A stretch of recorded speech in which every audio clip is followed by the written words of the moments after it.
নমস্কার বন্ধুরা। আজ আমার গল্পের রহস্যভেদী হলেন ফেলুদা, যাকে সৃষ্টি করেছিলেন সত্যজিৎ রায়, যিনি জন্মগ্রহণ করেছিলেন 1921 সালের 2রা মে এবং তার মহাপ্রয়াণ ঘটে 1992 সালের 23শে এপ্রিল। আজ আমার সংগৃহীত বইটির প্রকাশনার দায়িত্বে ছিলেন আনন্দ পাবলিশার্স। এদের সকলের প্রতি আন্তরিকভাবে কৃতজ্ঞতা নিবেদন করে শুরু করছি আজকের গল্প, বোম্বাইয়ের বোম্বেতে। আজ থাকলো অন্তিম পর্ব।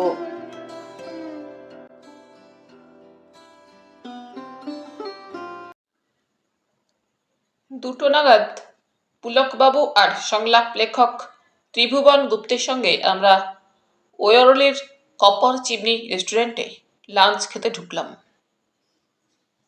দেখে মনে হয় তিল ধরার জায়গা নেই, কিন্তু পুলকবাবু আমাদের জন্য একটা টেবিল আগে থেকেই রিজার্ভ করে রেখেছেন। লালমোহনবাবু বললেন, আমাদের ছবির নামটা কি হচ্ছে ভাই পুলক? নামের কথাটা অবশ্যই আমারও অনেকবার মনে হয়েছে, কিন্তু জিজ্ঞেস করার সুযোগটা আসেনি। বোম্বাইয়ের বোম্বেটে নাম যে থাকবে না সেটা আমিও আন্দাজ করেছিলাম। আর বলবেন না লালুদা, বললেন পুলকবাবু, নাম নিয়ে কি কম হুজ্জুত গেছে? যা ভাবি তাই দেখি হয় হয়ে গেছে, না হয় অন্য কোনো পার্টি রেজিস্ট্রি করে বসে আছে। গুপ্তেজিকে জিজ্ঞেস করুন না, কত বিনিদ্র রজনী গেছে ওর নাম ভেবে বার করতে। শেষটায় এই 3 দিন আগে যা হয় আর কি, high voltage spark. High voltage spark, ছবির নাম high voltage spark. Low voltage গলার স্বরে জিজ্ঞেস করলেন জটায়ু।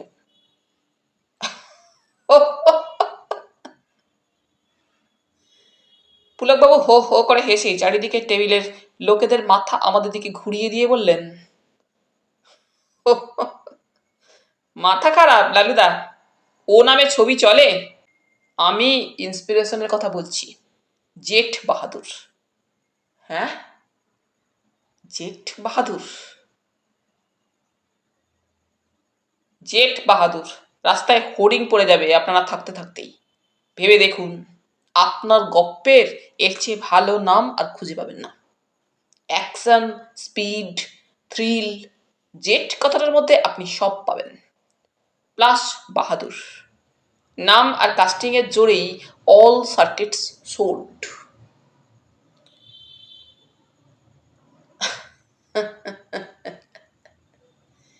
লালমোহনবাবুর হাসির ভোল্টেজটা যেন বাড়তে গিয়ে কমে গেল। বোধহয় ভাবছেন, শুধুই নাম আর কাস্টিং, গল্পের কি তাহলে কোনো দামই নেই? আমার কোনো ছবি আপনারা দেখেছেন লালুদা? বললেন পুলকবাবু। তীরন্দাজটা হচ্ছে লোটাসে, আজ ইভিনিং শোয়ে দেখে আসুন। আমি ম্যানেজারকে বলে দেব 3খানা সার্কুলের টিকিট রেখে দেবে।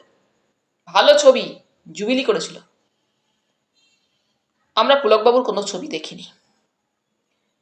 লালমোহনবাবু স্বাভাবিক কারণেই কৌতূহল ছিল, তাই যাবো বলে দিলাম। বোম্বেতে চেনাশোনা না থাকলে সন্ধে কাটানো ভারী মুশকিল। গাড়িটা আমাদের কাছেই থাকবে, তাকে বললেই লোটাসে নিয়ে যাবে। খাওয়ার মাঝখানে রেস্টুরেন্টের একজন লোক পুলকবাবুকে এসে কি যেন বলল। পুলকবাবু যে এখানে যাতায়াত আছে সেটা ঢোকার সময় ওয়েটারদের মুখে হাসি দেখে বুঝেছি। হিট ডিরেক্টরের এ শহরে খুব খাতির। পুলকবাবু কথাটা শুনেই লালমোহনবাবুর দিকে ফিরলেন। আপনার টেলিফোন লালুদা।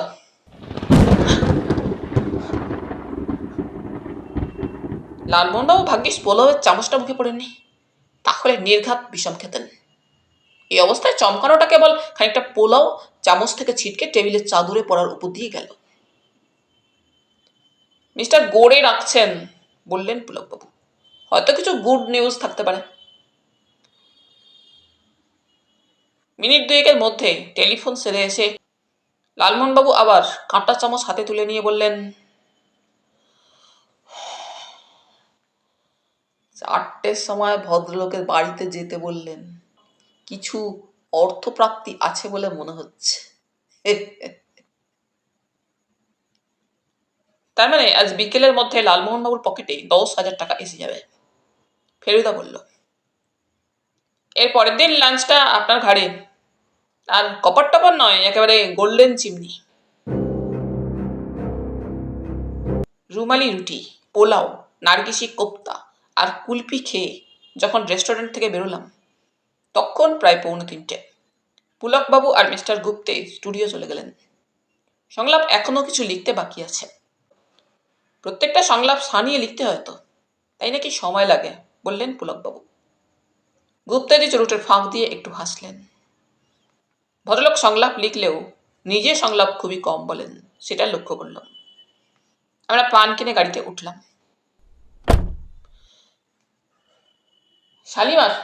ড্রাইভার জিজ্ঞেস করল। ফেলুদা বলল, বোম্বে এসে गेटवे ऑफ इंडिया ना देखे যাওয়া যায় না। चलिए ताजमहल होटल का पास, बहुत अच्छा। ড্রাইভার বুঝেছিল আমাদের কোনো কাজ নেই, কেবল শহর দেখার ইচ্ছে। তাই সে দিব্যি ঘুরিয়ে Victoria Terminus, Flora Fountain, television station, Prince of Wales museum ইত্যাদি দেখিয়ে 3:30 নাগাদ গেটওয়ে অফ ইন্ডিয়ার সামনে পৌঁছালো। আমরা গাড়ি থেকে নামলাম। পিছনে আরব্য সাগর, তাতে গুনে দেখলাম 11টা ছোট বড় জাহাজ দাঁড়িয়ে আছে। এখানে রাস্তাটা পেল্লায় চওড়া। বাদিকে গেটওয়ের দিকে মুখ করে ঘোড়ার পিঠে বসে আছেন ছত্রপতি শিবাজী। ডান পাশে দাঁড়িয়ে আছে পৃথিবী বিখ্যাত তাজমহল হোটেল, যার ভিতরটা একবার দেখে না যাওয়ার কোনো মানেই হয় না। কারণ বাইরেটা দেখেই আমাদের চক্ষু চরক গাছ। ঠান্ডা লবিতে ঢুকে চোখ একেবারে টেরিয়ে গেল। এই কোন দেশে এলাম রে বাবা! এত রকম জাতের এত লোক একসঙ্গে কখনো দেখিনি। সাহেবদের চেয়েও দেখলাম আরবদের সংখ্যা বেশি। এটা কেন হলো? ফেলুদাকে জিজ্ঞেস করতে বলল, এবার বেরুট যাওয়া নিষেধ বলে আরবরা সব বোম্বাই এসেছে ছুটি ভোগ করতে। পেট্রোলের দৌলতে এদের তো আর পয়সার অভাব নেই। মিনিট 5 পাইচারি করে আমরা আবার গাড়িতে এসে উঠলাম। যখন শিবাজি ক্যাসেলের লিফটের বেল টিপছি তখন ঘড়িতে 4:02। 12th ফ্লোর বা 13 তলায় পৌঁছে লিফট থেকে বেরিয়ে দেখি 3 দিকে 3টে দরজা, মাঝেরটার উপর লেখা জি গোড়ে। বেল টিপতে উর্দিপাড়া বেয়ারা এসে দরজা খুলে দিল। অন্দর আইয়ে। বুঝলাম গোড়ে সাহেব চাকরকে আগেই বলে রেখেছিলেন আমাদের কথা। ভিতরে ঢুকে ভদ্রলোককে চোখে দেখার আগে তার গলা পেলাম, আসুন আসুন। এইবার দেখা গেল একটা সরু প্যাসেজের ভিতর দিয়ে তিনি হাসি মুখে এগিয়ে আসছেন আমাদের দিকে। How was the lunch? Very very good, বললেন জটায়ু। ভদ্রলোকের বৈঠকখানা দেখে তো তাক লেগে গেল। আমাদের কলকাতার বাড়ির প্রায় পুরো একতলাটাই এই ঘরের মধ্যে ঢুকে যায়। পশ্চিম দিকটায় শালবাঁধা কাছে জানলা দিয়ে সমুদ্র দেখা যাচ্ছে।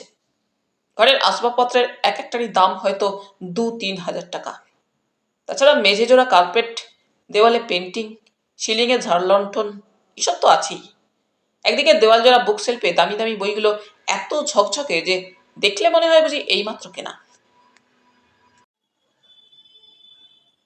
আমি আর ফেলুদা একটা পুরু গদিওয়ালা সোফাতে পাশাপাশি বসলাম, আর আমাদের ডান পাশে আর একটা গদিওয়ালা চেয়ারে বসলেন লালমোহনবাবু। বসার সঙ্গে সঙ্গেই একটা বিশাল কুকুর এসে ঘরের ঠিক মাঝখানে দাঁড়িয়ে আমাদের 3 জনের দিকে মাথা ঘুরিয়ে দেখতে লাগলো। লালমোহনবাবু দেখলাম ফ্যাকাশে হয়ে গেছেন। ফেলুদা হাত বাড়িয়ে তুড়ি দিতে কুকুরটা ওর দিকে এগিয়ে এলো। ও পরে বলেছিল যে কুকুরটা যাতে হলো গ্রেট ডেন। Duke Duke. কুকুরটা এবার ফেলুদাকে ছেড়ে দরজার দিকে এগিয়ে গেল। মিস্টার গোড়ে আমাদের বসিয়ে দিয়ে একটু ঘর থেকে বেরিয়েছিলেন।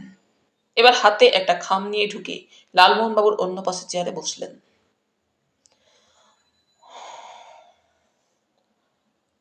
আমি আপনার ব্যাপারটা রেডি করে রাখবো ভেবেছিলাম, বললেন মিস্টার গোড়ে, কিন্তু 3টা ট্রাঙ্ক কল এসে গেল। ভদ্রলোক খামটা লালমোহনবাবুর দিকে এগিয়ে দিলেন। মনের জোরে হাত কাঁপা বন্ধ করে লালমোহনবাবু সেটা নিয়ে তার ভিতর থেকে টেনে বার করলেন এক তারা 100 টাকার নোট। গিনতি করিয়ে নিন, বললেন মিস্টার গোড়ে। গিনব? আবার ভাষায় গন্ডগোল। গিনবেন আলবাত। There should be 100 notes there. যে সময় লালমোহনবাবু গোনা শেষ করলেন তার মধ্যে রূপুর টি সেটে আমাদের জন্য চা এসে গেছে। খেয়ে বুঝলাম একেবারে সেরা দার্জিলিং টি। আপনার পরিচয় अभी तक মিলল না, গোরে বললেন ফেলুদার দিকে চেয়ে। ফেলুদা বলল, মিস্টার গাঙ্গুলির ফ্রেন্ড, এই আমার পরিচয়। নো স্যার, বললেন Gore, that is not enough. You are no ordinary person. আপনার চোখ, আপনার ভয়েস, আপনার height, walk, body, nothing is ordinary. আপনি আমাকে যদি নাই বলবেন তো ঠিক আছে, লেকিন সেট মিস্টার গাঙ্গুলির দোস্ত যদি বলেন ও তো আমি বিশ্বাস করব না। ফেলুদা অল্প হেসে চায়ে চুমুক দিয়ে প্রসঙ্গটা চেঞ্জ করে ফেলল।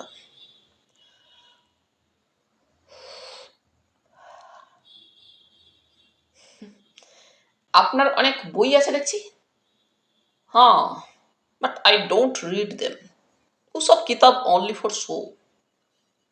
তারাপরওয়ালা দোকানে regular order. Any good book that comes out এক কপি আমাকে পাঠিয়ে দেয়। একটা বাংলা বইও চলে এসেছে দেখছি। চোখ বটে ফেলুদাস। ওই সারি সারি বিলেতি বইয়ের মধ্যে 15 হাত দূর থেকে ধরে ফেলেছে যে একটা বই বাংলা। মিস্টার গোড়ে হেসে উঠলেন। শুধু বাংলা কেন মিস্টার মিটার, হিন্দি, মারাঠি, গুজরাটি সব আছে। আমার এক আদমি আছে, বাংলা, হিন্দি, গুজরাটি 3 ভাষা জানে। ওই 3 ভাষার নভেল পড়ে আমাকে সিনেপসিস করে দেয়। মিস্টার গাঙ্গুলির কিতাবকে ভি আউটলাইন পড়িয়েছি আমি। You see mister meter, film बनाने के लिए तो। ঘরে টেলিফোন বেজে উঠেছে। মিস্টার গোড়ে উঠে গেলেন। দরজার পাশে একটা তেপায়া টেবিলে রাখা সাদা টেলিফোন। হ্যালো, হ্যাঁ, হোল্ড অন। আপনার টেলিফোন মিস্টার গাঙ্গুলি। লালমোহনবাবুকে বারবার এভাবে চমকাতে হচ্ছে। আশা করি তাতে ওর হার্টের কোনো ক্ষতি হচ্ছে না। পুলকবাবু কি? টেলিফোনের দিকে যাওয়ার পথে ভদ্রলোক প্রশ্ন করলেন। নো স্যার, বললেন mister Gore, I don't know this person. Hello? Feluda আর চোখে দেখছে লালমোহনবাবুর দিকে। Hello, hello. লালমোহনবাবু ভ্যাবাচাকা ভাব করে আমাদের দিকে চাইলেন। কেউ বলছে না কিছু? লাইন কাট গিয়া হোগা, বললেন মিস্টার গোড়ে। লালমোহনবাবু মাথা নাড়লেন। অন্য সব শব্দ পাচ্ছি টেলিফোনে। এবার ফেলুদা উঠে গিয়ে লালমোহনবাবুর হাত থেকে টেলিফোনটা নিয়ে নিল। Hello, hello. ফেলুদা মাথা নেড়ে ফোন রেখে বলল, ছেড়ে দিয়েছে। আশ্চর্য, বললেন লালমোহনবাবু। কে হতে পারে বলুন তো? ও নিয়ে চিন্তা করবেন না মিস্টার গাঙ্গুলি, বললেন মিস্টার গোড়ে। বোম্বাই শহরে এরকম হামেশা হয়। ফেলুদা দেখা দেখি আমরাও চেয়ার ছেড়ে উঠে পড়লাম। লালমোহনবাবুর পকেটে এত টাকা বলেই বোধহয় রহস্যজনক ফোনের ব্যাপারটা ওকে ততটা ভাবালো না। বেশ নিশ্চিন্তভাবেই ভদ্রলোক পরের কথাটা বললেন মিস্টার গোড়েকে। আমরা আজ পুলকবাবুর ফিল্ম দেখতে যাচ্ছি লোটাসে। হ্যাঁ হ্যাঁ, যাবেন বইকে। ভেরি গুড ডিরেক্টর পুলকবাবু। জেট বাহাদুর ভি বক্স অফিস হিট হোগা হুজুর। দরজার মুখ পর্যন্ত এলেন mister Gore. Don't forget about lunch tomorrow. Transport আছে তো আপনাদের সঙ্গে? আমরা আশ্বাস দিলাম যে সকাল থেকে রাত অবধি গাড়ির ব্যবস্থা করে দিয়েছেন পুলকবাবু। বাইরে বেরিয়ে এসে লিফটের বোতাম টিপে ফেলুদা বলল, মানি কাকে বলে দেখলেন তো লালমোহনবাবু? দেখলাম কি মশাই, তার খানিকটা তো আমার পকেটেই রয়েছে। নস্যি নস্যি, লাখ টাকাও এদের কাছে নস্যি। টাকাটা দিয়ে রসিদ লিখিয়ে নিল না, সেটা দেখলেন না? তার মানে আপনার পকেটটা কালো হয়ে গেছে কিন্তু, অর্থাৎ এই আপনার অন্ধকারে পদার্পণ শুরু। ঘরং শব্দে লিফটটা ওপরের কোনো ফ্লোর থেকে নেমে এসে আমাদের সামনে থামলো। সে আপনি যাই বলুন ফেলুবাবু, পকেটে টাকা এলে তা সে কালোই হোক। আর ফেলুদা লিফটে ঢোকার জন্য দরজা খুলেছিল, আর তার ফলেই জটায়ুর কথা বন্ধ। লিফটের ভেতর থেকে এক ঝলক উগ্র গন্ধ, গুলবাহার সেন্ট। এই গন্ধ আমরা তিনজনেই চিনি, বিশেষ করে লালমোহন বাবু। টিপটিপ বুকে ফেলুদার পিছনে পিছনে লিফটে ঢুকে গেলাম। আমি একটা কথা না বলে পারলাম না। গুলবাহার সেন্ট মিস্টার সান্যাল ছাড়াও ভারতবর্ষে অনেকেই নিশ্চয়ই ব্যবহার করে।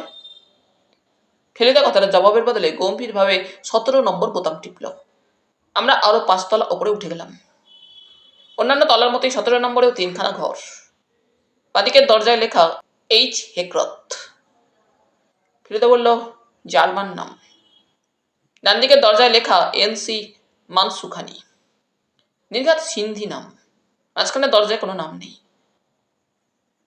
ফ্ল্যাট খালি, বললেন লালমোহনবাবু। নাও হতে পারে, বলল ফেলুদা। সবাই দরজায় নাম লাগায় না। ইনফ্যাক্ট আমার বিশ্বাস এ ফ্ল্যাটে লোক রয়েছে। আমরা দুজনেই ফেলুদার দিকে চাইলাম। যে কলিং বেলের বোতাম ব্যবহার হয় না, তাতে ধুলো জমে থাকা উচিত। অথচ এটা ভালো করে কাছ থেকে দেখুন, আর অন্য দুটোর সঙ্গে মিলিয়ে দেখুন। কাছে গিয়ে দেখেই বুঝলাম ফেলুদা ঠিক বলেছে। দিব্যি চকচক করছে বোতাম, ধুলোর লেশ মাত্র নেই। টিপবেন? টিপবেন নাকি? কাঁপা গলায় প্রশ্ন করলেন লালমোহনবাবু। ফেলুদা অবশ্যই বোতাম টিপল না। তার বদলে যেটা করলো সেটা আরো অনেক বেশি তাজ্জব ব্যাপার। মাটিতে উপুর হয়ে শটান শুয়ে নাকটা লাগিয়ে দিল দরজার নিচে 1 ইঞ্চি ফাঁকটাতে। তারপর বারদিক জোরে নিঃশ্বাস টেনে উঠে পড়ে বলল,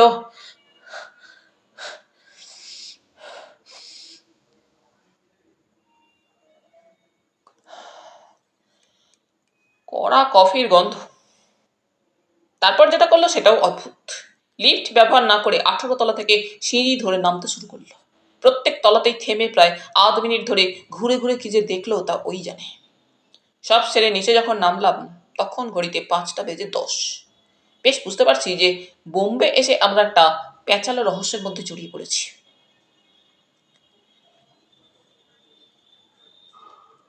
আপনাকে একটু জেরা করলে আপনার আপত্তি হবে না আশা করি, কথাটা বলল ফেলুদা লালমোহন বাবুকে উদ্দেশ্য করে। মিনিট 10 হলো কাসল থেকে ফিরেছি। রিসেপশনে খবর পেয়েছি যে এই 8 ঘন্টা আগে, তার মানে যখন আমরা শিবাজি কাসলের সিঁড়ি দিয়ে নামছিলাম তখন লালমোহন বাবুর একটা ফোন এসেছিল। কে করেছিল তা জানা নেই। আসলে পুলকই বারবার করছে, বললেন লালমোহন বাবু। পুলক ছাড়া আর কেউ হতে পারে না। এখন আমাদের ঘরে বসে ফেলুদার প্রশ্নটা শুনে লালমোহন বাবু বললেন, পুলিশের জেরাতেই যখন ফ্লাইং কালার্সে বেরিয়ে এলুম, তখন আর আপনার জেরায় কি আপত্তি থাকতে পারে? আচ্ছা, মিস্টার সান্যালের প্রথম নামটা তো আপনার জানা নেই? নো মশাই, ওটা জিজ্ঞেস করা হয়নি। লোকটার একটা পরিষ্কার বর্ণনা দিন তো। আপনার বইয়ে যেরকম আতখ্যাঁচড়া বর্ণনা থাকে সেরকম নয়। লালমোহন বাবু গলা খাঁকড়িয়ে ভুরু কোচকালেন।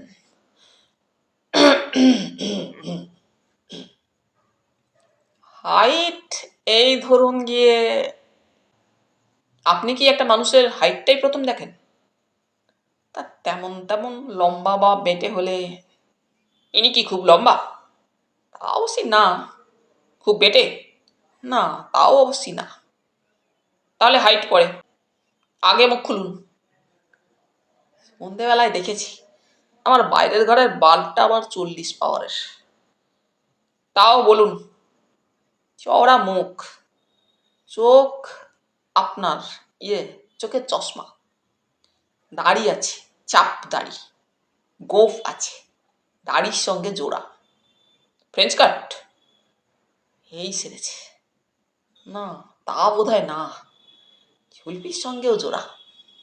তারপর কাঁচা পাকা মেশানো চুল, ডান দিকে, না না বাঁ দিকে সিধি।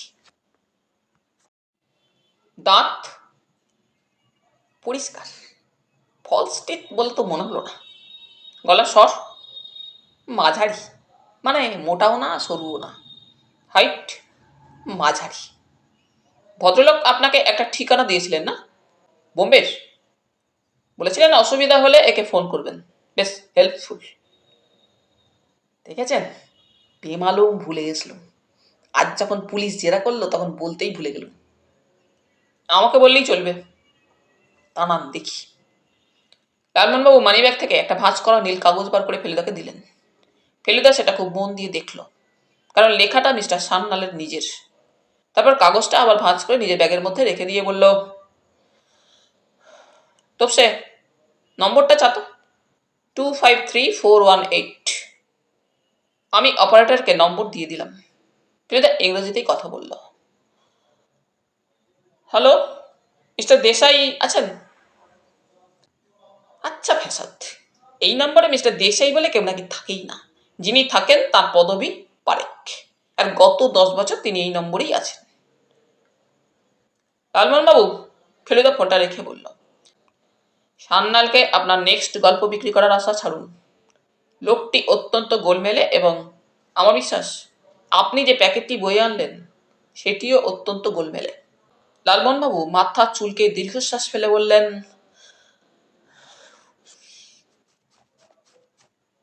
সত্যি বলতে কি মশাই, লোকটিকে আমারও কেন জানি বিশেষ সুবিধের বলে মনে হয়নি। ফেলুদা হুমকি দিয়ে উঠল, আপনার ওই কেন জানি কথাটা আমার মোটেই ভালো লাগে না। কেন সেটা জানতে হবে, বলতে হবে। চেষ্টা করে দেখুন তো পারেন কিনা। লালমোহনবাবুর অবশ্যই ফেলুদার কাছে ধমক খাওয়ার অভ্যেস আছে। এটাও জানি যে উনি সেটা মাইন্ড করেন না, কারণ ধমক খেয়ে খেয়ে ওর লেখা যে অনেক ইমপ্রুভ করে গেছে সেটা উনি নিজেই স্বীকার করেন। লালমোহনবাবু সোজা হয়ে বসলেন। 1 নম্বর, লোকটা সোজাসুজি মুখের দিকে তাকিয়ে কথা বলে না। 2 নম্বর, সব কথা অত গলা নামিয়ে বলার কি দরকার তাও জানি না, যেন কোনো গোপন পরামর্শ করতে এসেছেন। 3 নম্বর, দুঃখের বিষয় 3 নম্বরটা যে কি সেটা লালমোহনবাবু অনেক ভেবেও মনে করতে পারলেন না। 6:30টায় লোটাসে ইভিনিং শো, তাই আমরা 6টা নাগাদ উঠে পড়লাম। আমরা মানে আমি আর লালমোহনবাবু। ফেলুদা বলল যাবে না, কাজ আছে। ব্যাগের ভিতর থেকে ওর সবুজ নোটবইটা বেরিয়ে এসেছে, তাই কাজটা যে কি সেটা বুঝতে বাকি রইল না। ওয়েরলিতে ফিরে যেতে হলো আমাদের, কেননা সেখানেই লোটাস সিনেমা। লালমোহনবাবুর বেশ নার্ভাস অবস্থা। পুলকবাবু কেমন পরিচালক সেটা তীরন্দাজ ছবি দেখেই মালুম হবে। বললেন, 3টে ছবি যখন পরপর হিট করেছে তখন একেবারে কি আর ওয়াক্থু হবে? কি বলো তপেশ? আমি আর কি বলবো, আমি নিজেও তো ঠিক ওই কথাটা ভেবেই মনে জোর আনছি।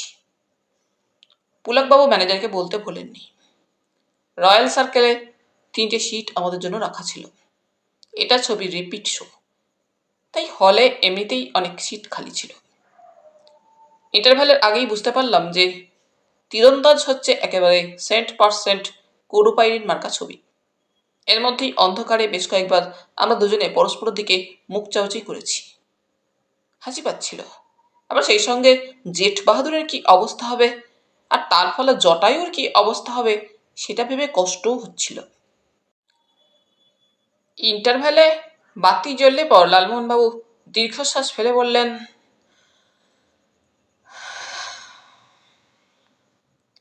গড়পাড়ের ছেলে, তুই একদিন এই করে চুল পাকালি। তারপর একটা গ্যাপ দিয়ে আমার দিকে ফিরে বললেন, ফি পুজোয় পাড়ায় একটা করে থিয়েটার করত, যতদূর মনে পড়ছে বিকম ফেল। তার কাছ থেকে আর কি আশা করা যায় বলতো? ইন্টারভ্যালে শেষে বাতি নেভার সঙ্গে সঙ্গে আমরা হল ছেড়ে বেরিয়ে এলাম। ভয় ছিল পুলকবাবু বা তাদের দলের কেউ যদি বাইরে থাকে, কিন্তু সেই রকম কাউকে দেখলাম না। যদি জিজ্ঞেস করে তাহলে তো বলে দেবো ফার্স্ট ক্লাস। পকেটে করকরের নোটগুলো না থাকলে মনটা সত্যিই ভেঙে যেত। তবে গাড়িটা হাউসের সামনেই উল্টো দিকের ফুটপাতে পার্ক করা ছিল। লালমোহনবাবু সেদিকে না গিয়ে একটা দোকানে ঢুকে 1 ঠোঙা ডালমুট, 2 প্যাকেট মাংখা নামের বিস্কুট, 6টা কমলা লেবু আর 1 প্যাকেট প্যারির লজেন্সুস কিনে নিলেন। বললেন, হোটেলের ঘরে বসে বসে হঠাৎ হঠাৎ খিদে পায়, তখন এগুলো কাজে দেবে। দুজনে দুহাত বোঝাই প্যাকেট নিয়ে গাড়িতে উঠলাম, আর উঠেই বাঁই করে মাথাটা ঘুরে গেল। গাড়ির ভিতরে গুলবাহার সেন্টের গন্ধ। আসার সময় ছিল না, এই 1.5 ঘন্টার মধ্যে হয়েছে। মাথা ঝিমঝিম করছে তপেশ, বললেন লালমোহনবাবু। এ ভূতের উপদ্রব ছাড়া আর কিছুই নয়। সান্নাল খুন হয়েছে আর তার সেন্ট মাখা ভূত আমাদের ঘাড়ে চেপেছে। আমার মনে হলো ঘাড়ে নয়, গাড়িতে চেপেছে, কিন্তু সেটা আর বললাম না। ড্রাইভারকে জিজ্ঞেস করাতে সে বলল সে বেশিরভাগ সময় গাড়িতেই ছিল, কেবল মিনিট 5 জন্য কাছেই একটা রেডিও টেলিভিশনের দোকানের সামনে দাঁড়িয়ে ফুল খিলে হ্যায় গুলশন গুলশন দেখেছে। হ্যাঁ, গন্ধ সেও পাচ্ছে বইকি, কিন্তু গাড়ির ভিতরে কি করে এমন গন্ধ হয় সেটা কিছুতেই তার মগজে ঢুকছে না। ব্যাপারটা তার কাছেও একেবারেই আজব। হোটেলে ফিরে এসে কথাটা ফেলুদাকে বলাতে ও বলল, রহস্য যখন জাল বিস্তার করে তখন এইভাবেই করে লালমোহনবাবু। এ না হলে জাত রহস্য হয় না, আর তা না হলে ফেলু মিত্তিরের মস্তিষ্ক পুষ্টি হয় না। কিন্তু আমি জানি আপনি কি প্রশ্ন করবেন লালমোহনবাবু। না, কিনারা এখনো হয়নি, এখন শুধু জালের ক্যারেক্টারটা বোঝার চেষ্টা করছি। তুমি বেরিয়েছিলে বলে মনে হচ্ছে। আমি ধাঁ করে একটা গোয়েন্দা মার্কা প্রশ্ন করে বসলাম। সাবাস তপসে, তবে হোটেল থেকে বেরোয়নি, এটা নিচে রিসেপশনেই দিল। ফেলুদার পাশে একটা ইন্ডিয়ান এয়ারলাইন্সের টাইম টেবিল ছিল, সেটা দেখেই আমি প্রশ্নটা করেছিলাম। দেখছিলাম কাঠমান্ডু থেকে কটা ফ্লাইট কলকাতায় আসে আর কখন আসে। কাঠমান্ডু বলতেই একটা জিনিস ফেলুদাকে জিজ্ঞেস করার কথা মনে পড়ে গেল। আচ্ছা, ইন্সপেক্টর পটবর্ধন যে নানা সাহেবের কথা বলছিলেন, সেটা কোন নানা সাহেব? ভারতবর্ষের ইতিহাসে একজন নানা সাহেবই বিখ্যাত, যিনি সিপাহী বিদ্রোহে ব্রিটিশদের সঙ্গে লড়েছিলেন। লড়েও ছিলেন, আবার তাদের কাছ থেকে আত্মরক্ষার জন্য দেশ ছেড়ে পালিয়েও ছিলেন। হাজির হয়েছিলেন গিয়ে একেবারে কাঠমান্ডু। সঙ্গে ছিল মহামূল্য ধনরত্ন, ইনক্লুডিং হিরে আর মুক্তোয় গাঁথা একটি হার, যার নাম নওলাখা। সেই হার শেষ পর্যন্ত চলে যায় নেপালের জং বাহাদুরের কাছে। তার পরিবর্তে জং বাহাদুর 2টি গ্রাম দিয়েছিলেন নানা সাহেবের স্ত্রী কাশিবাইকে। এই হার কি নেপাল থেকে চুরি হয়ে গেছে নাকি? পটবর্ধনের কথা শুনে তাই তো মনে হয়। আমি কি ওই হাড়ি পাচার করে বসলাম নাকি মশাই? লালমোহনবাবু তারস্বরে চেঁচিয়ে প্রশ্নটা করলেন। ফেলুদা বলল, ভেবে দেখুন, ইতিহাসে হিরের অক্ষরে লেখা থাকবে আপনার নাম। কিন্তু কিন্তু সে তো তাহলে যথাস্থানে পৌঁছে গেছে। সে জিনিস দেশ থেকে বাইরে যায় কি না যায় সে তো দেখবে পুলিশ। আপনি কি নিয়ে এত ভাবছেন? আপনি নিজেই কি এই স্মাগলারদের? ঠিক এই সময় টেলিফোনটা বেজে উঠল, আর লালমোহনবাবুর দিকেই ওটা ছিল বলে উনি তুলে নিলেন। হ্যালো, হ্যাঁ মানে ইয়েস, স্পিকিং। লালমোহনবাবুরই ফোন, বোধহয় পুলকবাবু। না, পুলকবাবু না। পুলকবাবু এমন কিছু বলতে পারেন না যাতে লালমোহনবাবুর মুখ অতটা হাঁ হয়ে যাবে আর টেলিফোনটা কাঁপতে কাঁপতে কান থেকে পিছিয়ে আসবে। ফেলুদা ভদ্রলোকের হাত থেকে ফোনটা নিয়ে একবার কানে দিয়ে বোধহয় কিছু না শুনতে পেয়েই সেটাকে যথাস্থানে রেখে দিয়ে প্রশ্ন করল, সান্নাল কি? মাথা নেড়ে হ্যাঁ বলতেও যেন কষ্ট হলো ভদ্রলোকের। বুঝলাম মাসলগুলো ঠিকভাবে কাজ করছে না। কি বলল আবার ফেলুদা? বলল বলল লালমোহনবাবু গা ঝাড়া দিয়ে মনে সাহস আনার চেষ্টা করলেন। বলল, মুখ খুললে পেট ফাঁক করে দেবে। যাক, ভালো কথা। হ্যাঁ? বোকার মতো ফ্যাল ফ্যাল করে ফেলুদার দিকে চাইলেন লালমোহনবাবু। আমার কাছেও এই অবস্থায় ফেলুদার হাঁপ ছাড়াটা বেয়ারা বলে মনে হচ্ছিল। ফেলুদা বলল, শুধু গুলবাহারের গন্ধে হচ্ছিল না, ক্লু হিসেবে ওটা বড্ড পলকা। এমনকি লোকটা সত্যি করে বোম্বে এসেছে না অন্য কেউ সেটা ব্যবহার করছে সেটাও বোঝা যাচ্ছিল না। এখন অন্তত শিওর হওয়া গেল। কিন্তু আমার পিছনে লাগা কেন? মরিয়া হয়ে প্রশ্নটা করলেন লালমোহনবাবু। সেটা জানলে তো বাজিমাত হয়ে যেত লালমোহনবাবু। সেটা জানার জন্য একটু ধৈর্য ধরতে হবে। লালমোহনবাবু ডিনারে বেশি সুবিধা করতে পারলেন না, কারণ ওর নাকি একদম খিদে নেই। ফেলুদা বলল, তাতে কিছু এসে যাবে না, কারণ দুপুরে কপার চিমনিতে পেট পুজোটা ভালোই হয়েছে। সত্যি বলতে কি, আমাদের মধ্যে লালমোহনবাবুই সবচেয়ে বেশি খেয়েছিলেন। খাওয়ার পর গতকাল তিনজনেই বেরিয়ে পান কিনেছিলাম। আজ লালমোহনবাবু কিছুতেই বেরোতে চাইলেন না। বললেন, ওই ভিড়ের মধ্যে কে যাচ্ছে মশাই? সান্নালের লোক নির্ঘাত হোটেল ওয়াচ করছে, বেরোলেই চাক্কু। শেষ পর্যন্ত ফেলুদাই বেরোলো। লালমোহনবাবু আমাদের ঘরে আমার সঙ্গে বসে রইলেন আর বারবার খালি বলতে লাগলেন, কি কুক্ষণে এই বইয়ের প্যাকেটটা নিয়েছিলাম। ক্রমে বর্তমান সংকটের মূল কারণ খুঁজতে খুঁজতে কি কুক্ষণে হিন্দি ছবির জন্য গল্প লিখেছিলাম, আর সবশেষে কি কুক্ষণে রহস্য উপন্যাস লিখতে শুরু করেছিলাম পর্যন্ত চলে গেলেন। আপনার একা শুতে ভয় করবে না তো? ফেলুদা পান বিলি করে জিজ্ঞেস করল। লালমোহনবাবু কোন উচ্চবাচ্য করছেন না দেখে ফেলুদা আশ্বাস দিয়ে বলল, আমাদের ঘর থেকে বেরিয়ে প্যাসেজের ধারে একটা ছোট্ট ঘর আছে, দেখেছেন তো?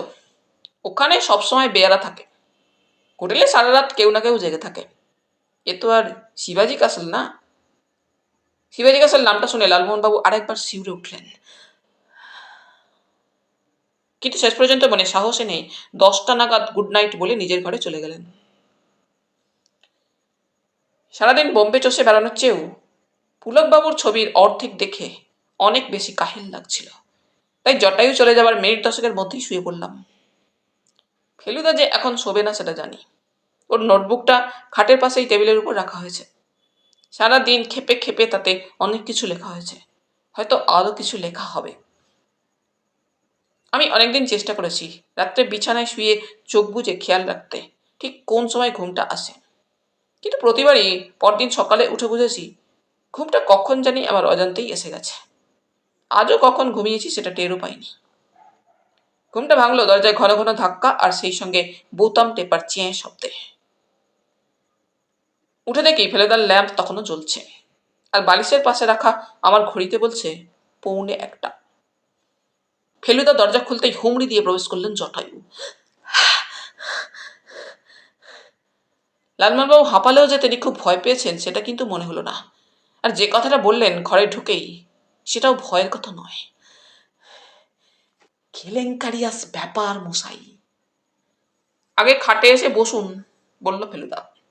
ধুর মশাই, বসবো কি? এই দেখুন, কাঠমান্ডুর কি মহামূল্য ধনরত্ন আমার হাত দিয়ে পাচার করা হচ্ছিল। লালমোহনবাবু ফেলুদার সামনে যেটা এগিয়ে ধরলেন সেটা একটা বই, ইংরেজি বই, আর নাম করা বই। ল্যান্সডাউনের মোড়ের দোকানে একটা রাখা ছিল, সেদিনও দেখেছি। বইটা হলো শ্রী অরবিন্দের লেখা দ্য লাইফ ডিভাইন। ফেলুদারও চোখ কপালে উঠে গেছে।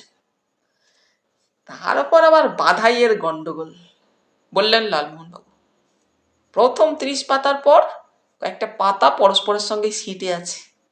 এ বই না দেখে কিনলে তো পুরো টাকাটা ডেড লস মশাই।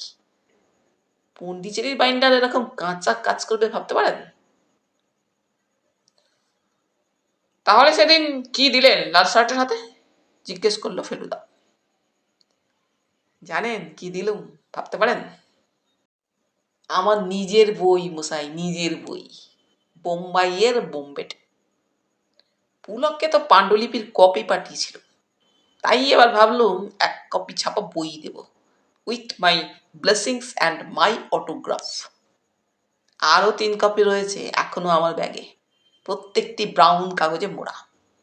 আমার ভক্ত তো সারা ইন্ডিয়াতে ছড়িয়ে রয়েছে, তাই ভাবলাম বোম্বে যাচ্ছি, যদি এক আধজনের সঙ্গে আলাপ টালাপ হয়ে যায়, তাই সঙ্গে এনেছিলাম। আর তারই একটা কপি।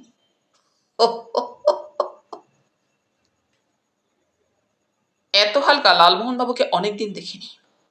বইটা হাতে নিয়ে নেড়েচেড়ে ফেলুদা বলল, কিন্তু সান্যাল যে টেলিফোনে হুমকি দিল, সেটা কি ব্যাপার?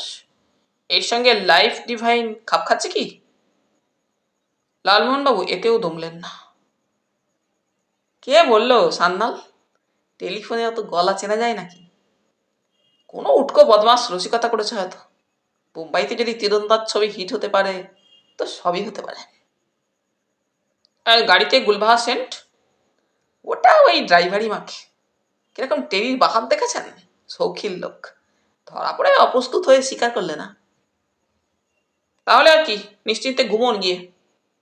সে আর বলতে, মাথাটা ধরেছিল বলে ব্যাগটা খুলেছিলুম কোডু পাইলেনের জন্য, আর তাতেই এই হাই ভোল্টেজ আবিষ্কার। যাক, রহস্য যখন মিটেই গেল, তখন আপনিও বরং একটু আধ্যাত্মিক বিষয়ে অধ্যয়নে মনোনিবেশ করুন। বইটা রেখে গেলুম। Good night. লালমোহনবাবু চলে গেলেন, আর আমি আবার নিজের জায়গায় এসে শুলাম। যে লোক অরবিন্দের বইয়ের বদলে জটায়ুর বই পেল, তার মনের অবস্থা কি হবে ফেলুদা? খেপ চুরিয়াস, বালিশে মাথা দিয়ে বলল ফেলুদা। আর তার পেছনের বাতিটা ও জ্বালিয়ে রাখল। দেখে হাসি পেল। ফেলুদা তার সবুজ নোট বই সরিয়ে রেখে অরবিন্দের লাইফ ডিভাইনের পাতা উল্টালো। আমার বিশ্বাস ঠিক ওই সময়টাতেই আমার চোখ ঘুমে বন্ধ হলো। বোম্বে থেকে পুনা যাবার পথে খান্ডালা আর লোনাউলির মাঝামাঝি একটা লেভেল ক্রসিং এর কাছে আমাদের যেতে হবে শুটিং দেখতে।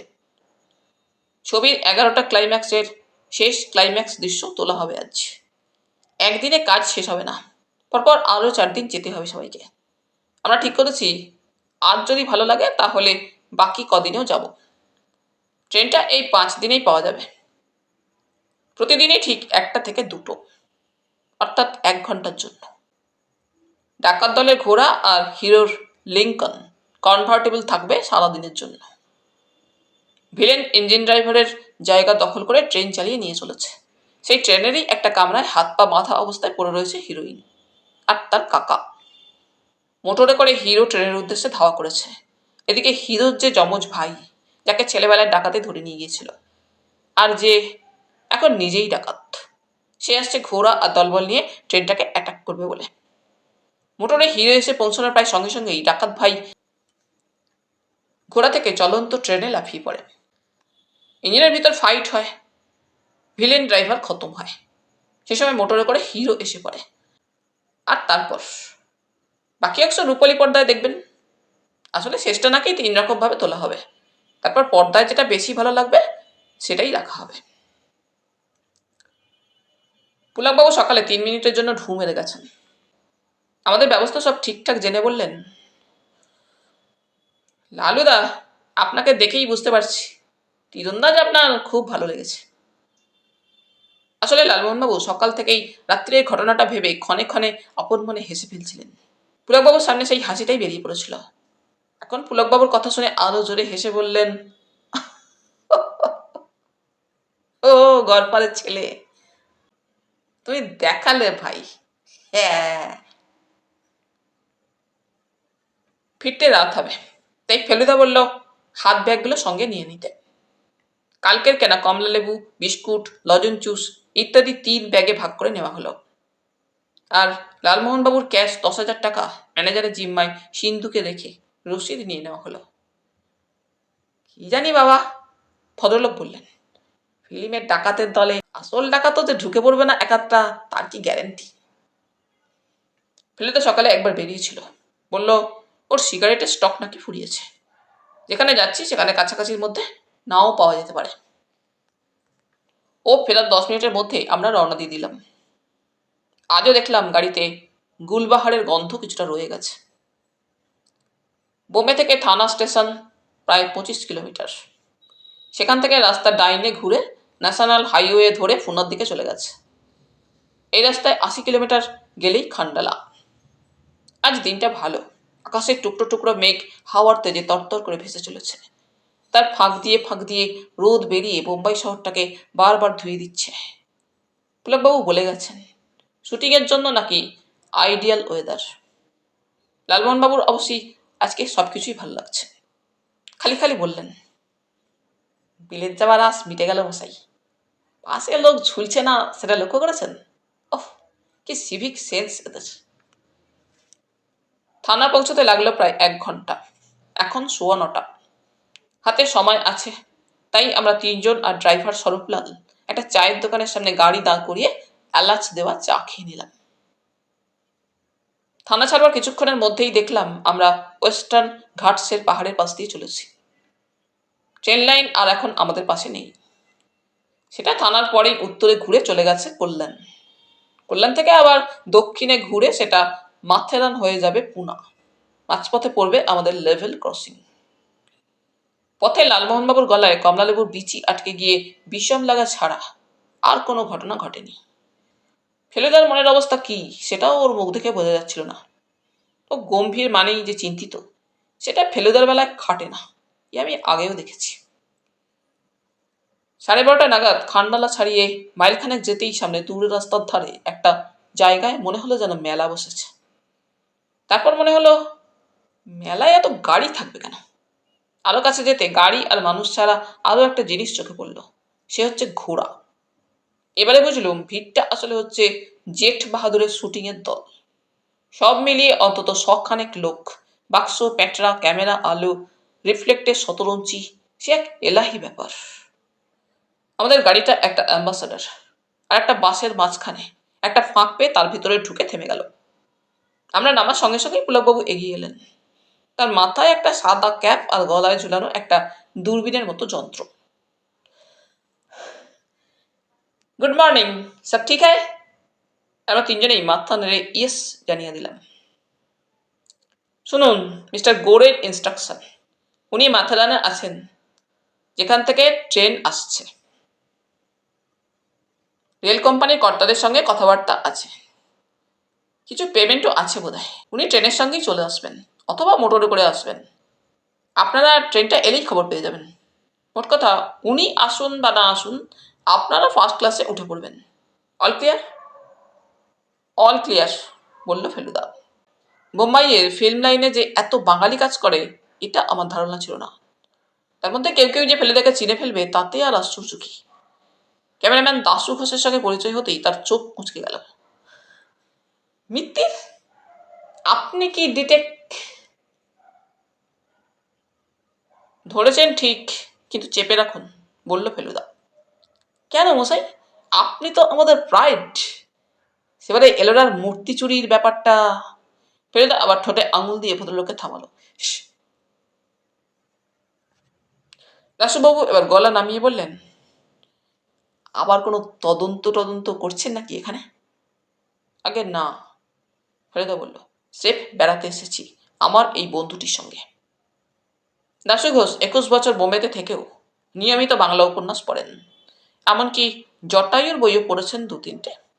এ দৃশ্যে অবশ্যই উনি ছাড়া আরো 2 জন ক্যামেরাম্যান কাজ করছেন, তারা অবাঙালি। পুলকবাবুর 4 জন অ্যাসিস্ট্যান্টের 2 জন বাঙালি। যারা অ্যাক্টিং করবেন তাদের মধ্যে অবশ্যই কেউই বাঙালি নয়। অর্জুন মেহরোত্রা ছাড়া আর আছেন ভিলেন বেশি মিকি। শুধু মিকি, পদবি ব্যবহার করেন না। বোম্বাইয়ের উঠতি ভিলেনের মধ্যে টপ। একসঙ্গে 37টা ছবি সই করেছেন, যদিও তার মধ্যে 29টার গপ্প চেঞ্জ করে ফাইটের সংখ্যা কমাতে হচ্ছে। ভাগ্যে জেট বাহাদুরের মাত্র 4টে ফাইট, নাহলে পুলকবাবু আর মিস্টার গোরেকেও মাথা চুলকোতে হতো। এসব খবর আমাদের দিলেন প্রোডাকশন ম্যানেজার সুদর্শন দাস। ইনি উড়িষ্যার লোক, অনেকদিন বোম্বেতে রয়েছেন। তবে এই ছবিটা হয়ে গেলেই নাকি কটক ফিরে গিয়ে নিজে ওড়িয়া ছবি পরিচালনা করবেন। ফেলুদা ইতিমধ্যে হাঁটতে হাঁটতে চলে গেছে আর একটা জটলার দিকে। সেখানে ডাকাতের দলকে মেকআপ করে পোশাক পরানো হচ্ছে। একজন ডাকাতের সঙ্গে ফেলুদাকে দিব্যি বাতচিত করতে দেখে একটু অবাক হয়েই এগিয়ে গেলাম। তারপর ডাকাতের গলা শুনে বুঝলাম, ও মা, এই যে কুংফু এক্সপার্ট ভিক্টর পেরুমল, হিরোর যমজ ভাইয়ের মেকআপ করা হয়েছে তাকে। ছুটন্ত ঘোড়া থেকে লাফিয়ে চলন্ত ট্রেনের ছাতে পড়তে হবে।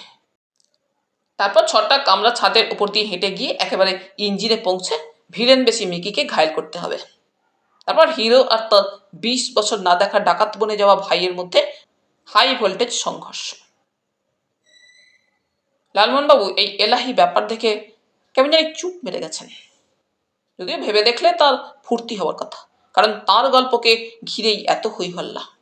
বললেন, একটা গল্প লিখে এতগুলো লোককে এত হ্যাঙ্গাম, এত পরিশ্রম, এত খরচের মধ্যে ফেলেছি, এটা ভাবতে একটা পিকিউলিয়ার ফিলিং হচ্ছে তবেশ। এক এক সময় নিজেকে রীতিমতো শক্তিশালী বলে মনে হচ্ছে, মাঝে মাঝে আবার গিল্টি মনে হচ্ছে, আবার সেই সঙ্গে এও মনে হচ্ছে যে এরা লেখককে কোনো সম্মান দেয় না। কটা লোক এখানে জটায়ুর নাম জানে সেটা বলতে পারো? আমি সান্ত্বনা দেবার জন্য বললাম, ছবি যদি হিট হয় তাহলে নিশ্চয়ই জানবে। আশা করি।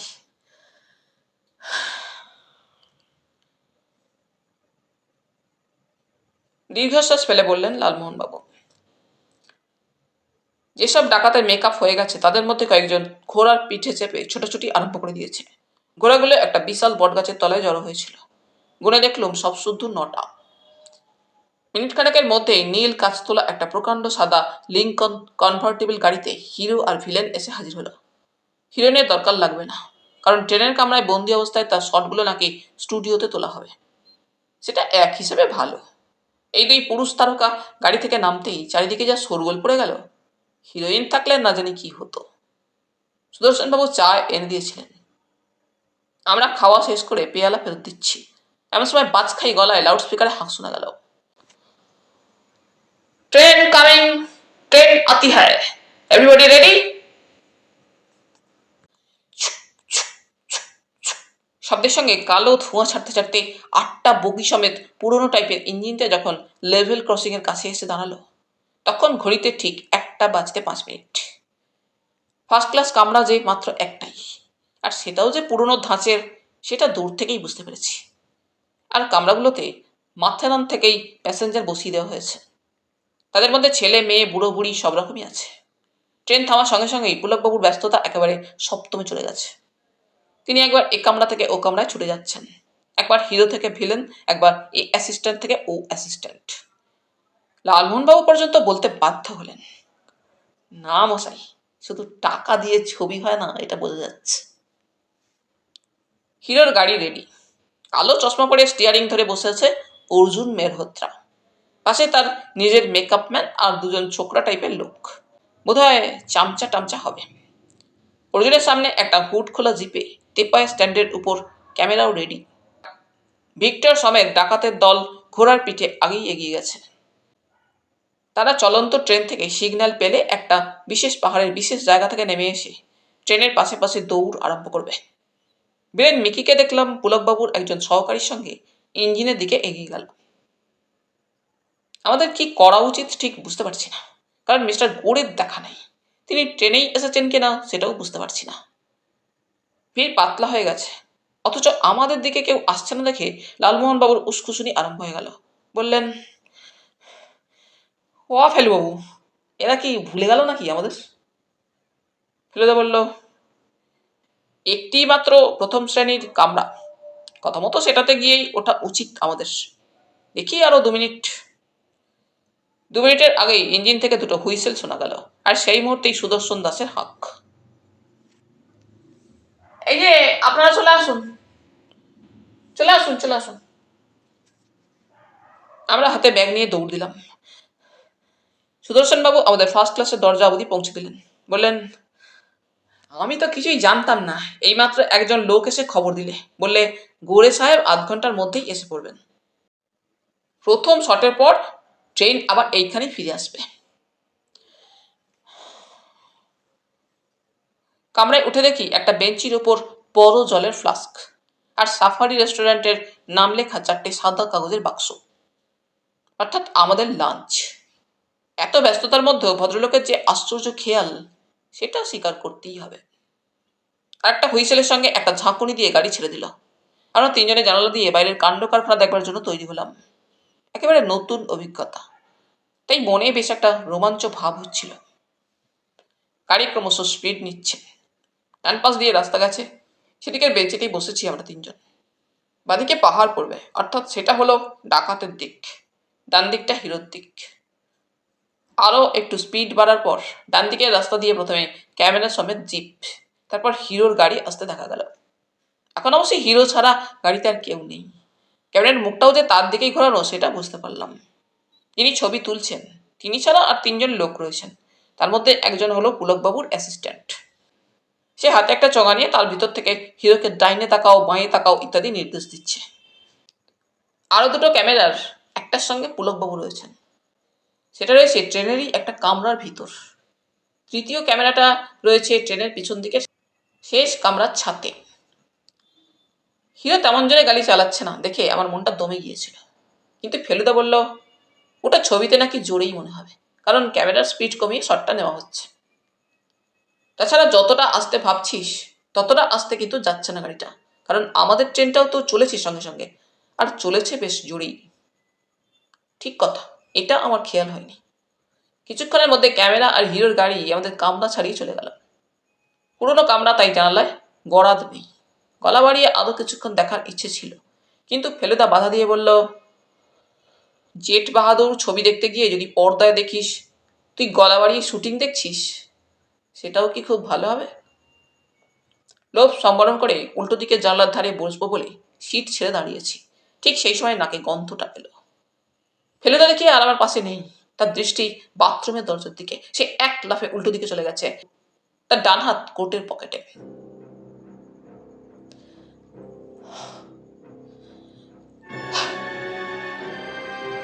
বন্দুক বার করে লাভ নেই মিস্টার মিত্তের। অলরেডি একটি রিভলভার আপনার দিকে পয়েন্ট করা হয়েছে। এবার দেখলাম পাহাড়ের দিকে দরজাটা খুলে গেল। একজন লোক হাতে একটা রিভলভার নিয়ে দরজা ঠেলে ভিতরে ঢুকে দরজার মুখে দাঁড়িয়ে রইল। একে কি দেখেছি আগে? হ্যাঁ, এই তো সেই লাল শার্ট, কিন্তু আজ এর পোশাক অন্য। আর চেহারা যে হিংস্র ভাব দেখছি সেটা সেদিন এয়ারপোর্টে দেখিনি। আজ এই অবস্থা দেখে বুঝছি লোকটা একেবারে নিখাত খুনে। তার হাতের রিভলভারটা তাক করা রয়েছে সোজা ফেলুদার দিকে। এবার বাথরুমের দরজাটা অল্প ফাঁক অবস্থা থেকে পুরো খুলে গেল, আর সেই সঙ্গে কামরাটা গুলবাহারের গন্ধে ভরে গেল। সান সান লালমোহনবাবু শরীর কুকড়ে ছোট হয়ে গেছে। সান্নালি বটে, বললেন আগন্তুক। আর আপনার সঙ্গেই আমার আসল দরকার মিস্টার গাঙ্গুলি। বইয়ের প্যাকেটটা নিশ্চয়ই ফেলে রেখে আসেননি। ব্যাগটা খুলুন, খুলে বার করে দিন। না দিলে কি ফল হবে সেটা নাই বললাম। প্যাকেট? কি প্যাকেটের কথা বলছি বুঝেছেন নিশ্চয়ই। আপনারই বই আপনার হাতে নিশ্চয়ই তুলে দিয়ে আসিনি সেদিন এয়ারপোর্টে। বার করুন, বার করুন।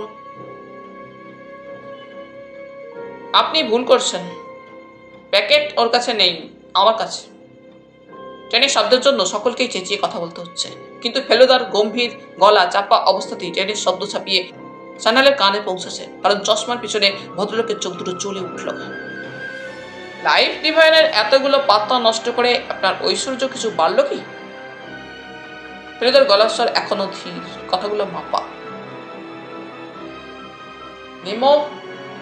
গুন্ডাটার দিকে আর দৃষ্টি দিয়ে খসখসে গলায় বললেন সান্যাল, ये आदमी कोई भी गड़बड़ करने से इनको खत्म करना। হাত তুলে রাখুন মিস্টার মিত্তির। আপনার ঝুঁকিটা একটু বেশি হয়ে যাচ্ছে নাকি? ফেলুদা বলল, আপনি যে জিনিসটা চাইছেন সেটা পেলেই তো আর আমাদের ছেড়ে দেবেন না। খতম আমাদের এমনিতেই করবেন, কিন্তু ট্রেন থামলে পর আপনার কি দশা হবে সেটা ভেবে দেখেছেন? Very easy. দাঁত বের করে বিশ্রী হেসে বললেন মিস্টার সান্যাল, আমাকে আর কে না চেনে বলুন? এত প্যাসেঞ্জার রয়েছে ট্রেনে, তার মধ্যে মিশে যেতে পারবো না? আপনাদের লাশ পড়ে থাকবে, আমি বাইরে বেরিয়ে অন্য কামরা চলে যাব। ভেরি ইজি, ইজ নট ইট? ফেলুদার সঙ্গে অনেক রকম সংকটের মধ্যে পড়ে আমার সাহস বেড়ে গিয়েছে ঠিকই, কিন্তু একটা কারণে এই মুহূর্তে সাহস আনার অনেক চেষ্টা সত্ত্বেও বারবার আমার সমস্ত শরীর ঠান্ডা হয়ে যাচ্ছিল। কারণ আর কিছুই না, ওই নিম্ন। এরকম একটা নিষ্ঠুর খুনে চেহারা গল্পেই পড়া যায়। কামরার বন্ধ দরজায় ঠেস দিয়ে দাঁড়িয়ে আছে। গায়ের ফিনফিনে ফুলকারি করা শার্টটা খোলা জানালা দিয়ে আসা হাওয়াতে ফুরফুর করছে। ডান হাতটা টেনে ঝাঁকুনিতে দুললেও রিভলভারটা ঠিকই ফেলুদার দিকে তাক করা রয়েছে। সান্যাল এক পা করে এগিয়ে এলেন। নাক জ্বলে যাচ্ছে সেন্টের গন্ধে। সান্যালের দৃষ্টি ফেলুদার ব্যাগের দিকে। এয়ার ইন্ডিয়ার ব্যাগ, ফেলুদার সামনেই সিটের উপর রাখা। লালমোহনবাবুর কি অবস্থা জানি না, কারণ তিনি এখন আমার পিছনে। ট্রেনের আওয়াজের মধ্যেও ওর হাঁপানির টানের মতো নিঃশ্বাসের শব্দ শুনতে পাচ্ছি।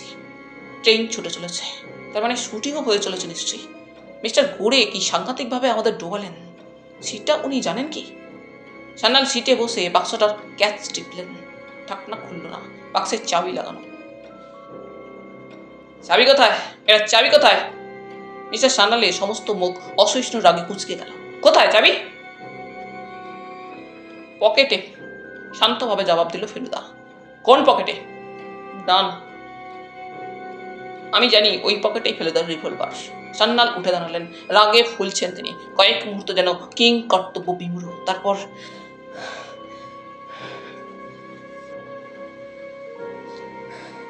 তুমি এসো। আমার দিকে ফিরে গর্জিয়ে উঠলেন মিস্টার সান্যাল। ফেলুদা আমার দিকে চাইল। ইঙ্গিতে বুঝলাম সে আমাকে সান্যালের আদেশ পালন করতে বলছে। যখন ফেলুদার দিকে এগোচ্ছি তখন ট্রেনের শব্দ ছাড়া আর একটা শব্দ কানে এলো, ঘোড়ার খুঁড়ির শব্দ। এর মধ্যে কখন যে বাঁদিকে পাহাড় এসে গেছে তা খেয়ালই করিনি। ফেলুদার পকেটে যখন হাত ঢোকাচ্ছি তখন দেখলাম পাহাড়ের গা দিয়ে ধুলো উড়িয়ে ডাকাতের দল নামছে। রিভলভারের পাশে হাতটাতেই চাবি ঠেকলো হাতে। দিয়ে দে। আমি চাবি দিয়ে দিলাম মিস্টার সান্যালকে। ফেলুদার হাত দুটো এখনো মাথার উপর। সান্যাল বাক্সের তালায় চাবি লাগিয়ে ঘোরালেন। বাক্স খুলে গেল। লাইফ ডিভাইন উপরেই রাখা। বাক্স থেকে বই বেরিয়ে এলো।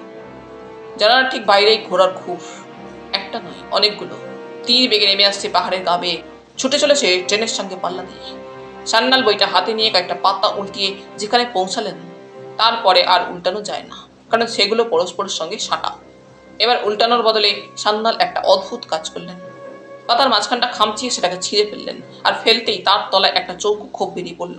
পাতাগুলোর মাঝখানটা একসঙ্গে কেটে ফেলে খোপটা তৈরি করা হয়েছে। খোপের ভিতর দৃষ্টি দিতেই সান্যালের মুখের অবস্থা দেখবার মতো হলো। উনি ভিতরে কি আশা করেছিলেন জানি না।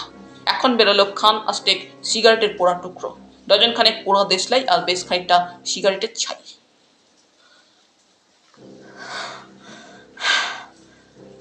কিছু মনে করবেন না, বলল ফেলুদা। ওটাকে ছাইদান হিসেবে ব্যবহার করবার লোভ সামলাতে পারলাম না।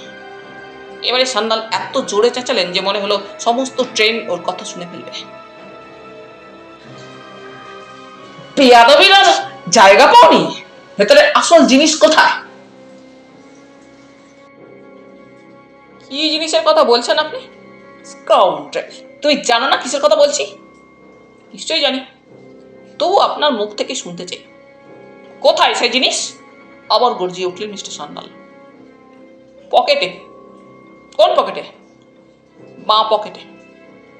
ডাকাতের দল এখন জানালার ঠিক বাইরে, কারণ পাহাড় আরো কাছে চলে এসেছে। ধুলো এসে ঢুকছে আমাদের কামরায়। এও দেখ। আমি জানি আমার উপর আবার হুকুম হবে। হাঁ করে দাঁড়িয়ে আছো কি? যাও, হাত ঢুকাও। আবার আদেশ মানতে হলো। এবার পকেট থেকে যে জিনিস বেরোলো তেমন জিনিস আমি কোনোদিন হাতে ধরিনি। হিরে আর মুক্ত দিয়ে গাঁথা এই আশ্চর্য হার রাজা বাদশাদের হাতেই মানায়। দাও, দাও ওটা আমাকে। মিস্টার সান্যালের চোখ জলজল করছে, কিন্তু এবার রাগে নয়, উল্লাসে, লোভে। আমার হাত সান্যালের দিকে এগিয়ে গেল। ফেলুদার হাত মাথার উপর তোলা। লালমোহন বাবুর মুখ দিয়ে গোঙানির শব্দ বেরোচ্ছে। ডাকাতের দল। তারাম! একটা ভারী শব্দের সঙ্গে সঙ্গে আমাদের কামরাটা যেন একটু কেঁপে উঠলো। আর তারপরেই দেখলাম নিম্ম কামরার মেঝেতে গড়াগড়ি দিচ্ছে, কারণ একজোড়া পা জানালা দিয়ে ঢুকে শটান সজরে লাথি মেরেছে তার গায়ে। ফলে নিম্মর হাতে রিভলভার ছুটে গিয়ে সিলিংয়ের বাতির কাজ চুরমার করে দিল, আর সেই সঙ্গে ফেলুদারও হাতে বিদ্যুৎ বেগে চলে এলো তার নিজের রিভলভার। এবারে পাহাড়ের দিকে দরজাটা আবার খুলে গেল, আর সেই দরজা দিয়ে ডাকাতের বেশে যিনি ঢুকলেন তাকে আমরা তিনজনেই খুব ভালো করে চিনি। থ্যাংক ইউ ভিক্টর, বলল ফেলুদা। মিস্টার সান্যাল সিটের উপর বসে পড়েছেন। এবার কাঁপুনিটা রাগের নয়, ভয়ের, কারণ তিনি জানেন তিনি জব্দ, আর তার পালাবার পথ নেই। এদিকে শুটিংয়ে গন্ডগোল বুঝে কেউ নিশ্চয়ই চেন টেনে দিয়েছে, কারণ ট্রেনটা যেভাবে থামলো সেটা চেন টানলেই হয়। আমার কয়েক সেকেন্ডের মধ্যেই শোরগোল শুনতে পেলাম। একই লোকের নাম ধরে অনেকে চিৎকার করছে। ভিক্টর, ভিক্টর, কোথায় ভিক্টর? পুলকবাবুর গলা। যত গন্ডগোল তো ভিক্টরকে নিয়ে। কারণ তার লাফিয়ে পড়ার কথা ছাতে, আর সে কিনা সোজা এসে ঢুকেছে আমাদের কামরায়। ফেলুদা দরজা খুলে মুখ বার করে পুলকবাবুকে ডাকলেন, এই যে মশাই এদিকে। ভদ্রলোক হন্তদন্ত হয়ে আমাদের কামরায় উঠে এলেন। দেখে মনে হলো তার শেষ অবস্থা। কারণ শুনেছি এই ধরনের শটে একটা গন্ডগোল হওয়া মানে প্রায় 30,000 টাকা জলে যাওয়া। ব্যাপার কি ভিক্টর, তোর কি মাথা খারাপ হয়ে গেল নাকি? আপনার ছবিতে জেট বাহাদুর আখ্যা একমাত্র ভিক্টর পেরুমলি পেতে পারে পুলকবাবু। তার মানে? পুলকবাবু অবাক হয়ে দেখলেন ফেলুদার দিকে। তার ফ্যালফ্যালে ভাবটার মধ্যে এখনো যথেষ্ট পরিমাণে বিরক্তি মেশানো রয়েছে। আর স্মাগলারের পার্টটা পরমেশ কাপুরকে না দিয়ে আপনার এঁকে দেওয়া উচিত ছিল। কি সব উল্টোপাল্টা বকছেন? ইনি কে? পুলকবাবু মিস্টার সান্যালের দিকে চেয়ে জিজ্ঞেস করলেন। ইতিমধ্যে ডান দিকের রাস্তায় দুটো নতুন গাড়ির আবির্ভাব হয়েছে, একটা পুলিশ জিপ আর একটা পুলিশ ভ্যান। জিপটা আমাদের কামরার পাশেই এসে থামল। তার থেকে নামলেন ইন্সপেক্টর পটবর্ধন। এইবার পুলকবাবুর প্রশ্নের উত্তরে ফেলুদা মিস্টার সান্যালের দিকে এগিয়ে গিয়ে 2 টানে তার দাড়ি আর গোঁফ, আর আরো 2 টানে তার পরচুলা আর চশমাটা খুলে ফেলে দিয়ে বলল,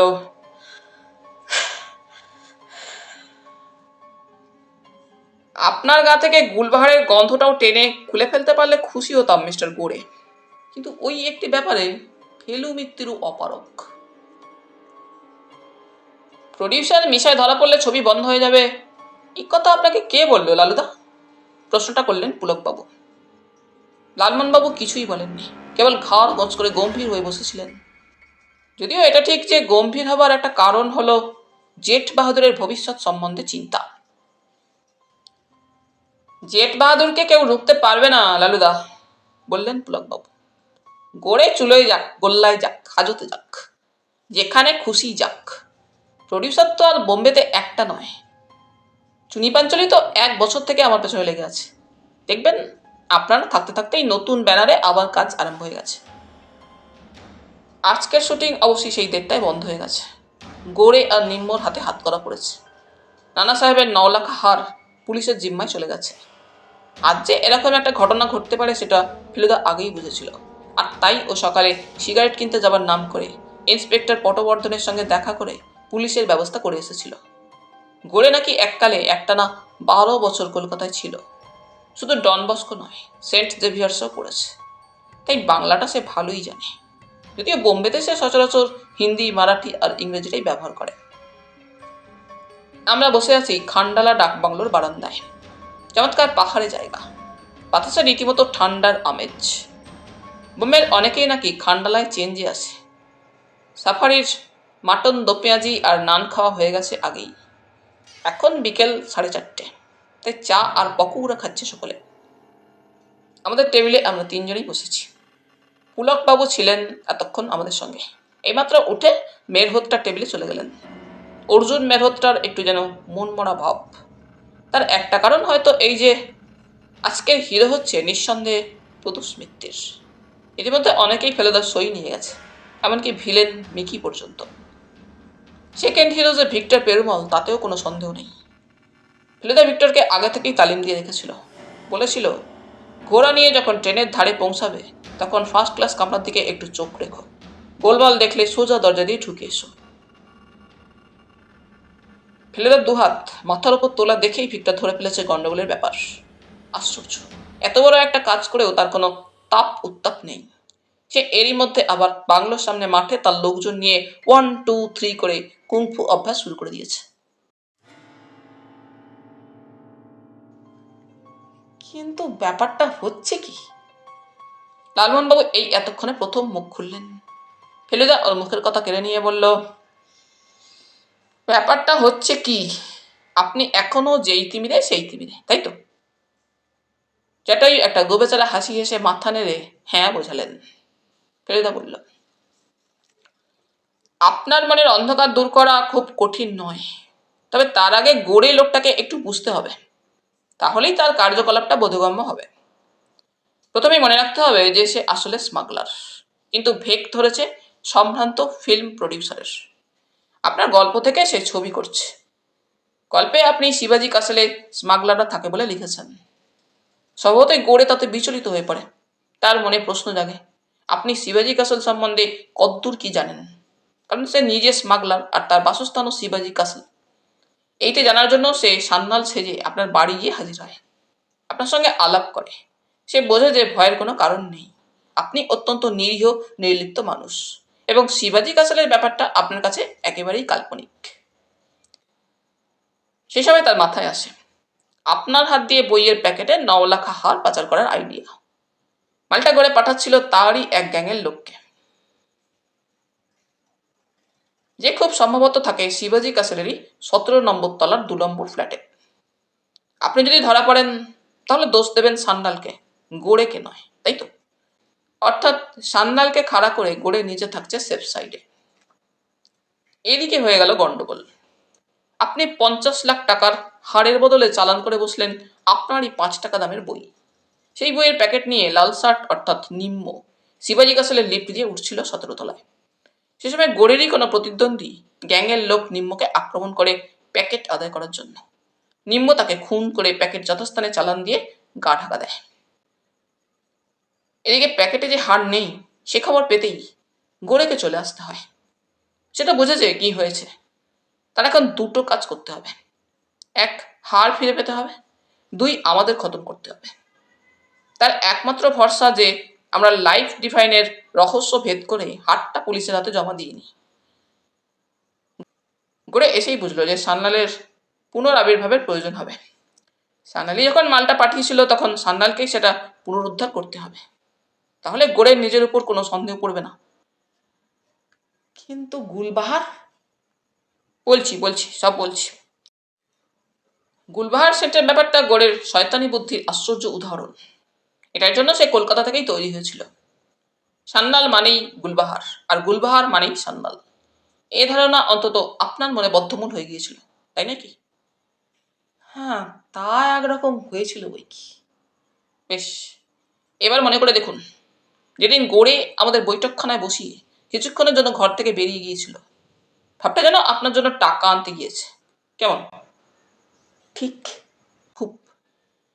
সেই ফাঁকে লিফটে ঢুকে 2 ফোঁটা গুলবাহার সেন্ট ছিটিয়ে দেওয়া কি খুব কঠিন ব্যাপার? উপর থেকে নিচ পর্যন্ত সব কটা তলা শুঁকেও যখন কোনো সেন্টের গন্ধ পেলাম না, তখনই বুঝলাম যে গন্ধটা রয়েছে শুধু লিফটের ভিতর, অর্থাৎ সেটা হচ্ছে মানুষের গা থেকে নয়, এসেছে সেন্টের শিশি থেকে। ঠিক সেইভাবেই লোক লাগিয়ে লোটাস সিনেমার সামনে গাড়ির জানলা দিয়ে হাত বাড়িয়ে কয়েক ফোঁটা সেন্ট গাড়ির সিটে ছিটিয়ে দেওয়া অতি সহজ ব্যাপার। ফেলুদা বুঝিয়ে দিলেই সত্যিই সহজ। লালমোহনবাবু যে ব্যাপারটা বুঝেছেন তাতে কোনো সন্দেহ নেই, কিন্তু তবু তার মুখে হাসি ফুটছে না দেখে বেশ অবাক লাগলো। সেটা যে শেষ পর্যন্ত পুলকবাবুর একটা কথায় ফুটবে সেটা কি করে জানবো? চা শেষ করে যখন শহরে ফেরার তোড়জোড় চলছে, সূর্যটা পাহাড়ের পিছনে নেমে যাওয়ায় হঠাৎ ঠান্ডা বেড়ে গেছে, মাঝে মাঝে বেশ কাঁপুনি লাগিয়ে দিচ্ছে, তখন দেখি পুলকবাবু আমাদের দিকে ব্যস্তভাবে এগিয়ে আসছেন। লালুদা, জেট বাহাদুরের বিজ্ঞাপন পড়েছে শুক্রবার, কিন্তু তার আগে একটা ব্যাপার জেনে নেওয়া দরকার। কি ব্যাপার ভাই? আপনার কোন নামটা যাবে, আসল না নকল? নকলটাই আসল ভাই। একগাল হেসে বললেন লালমোহনবাবু। বানান হবে JATAYU।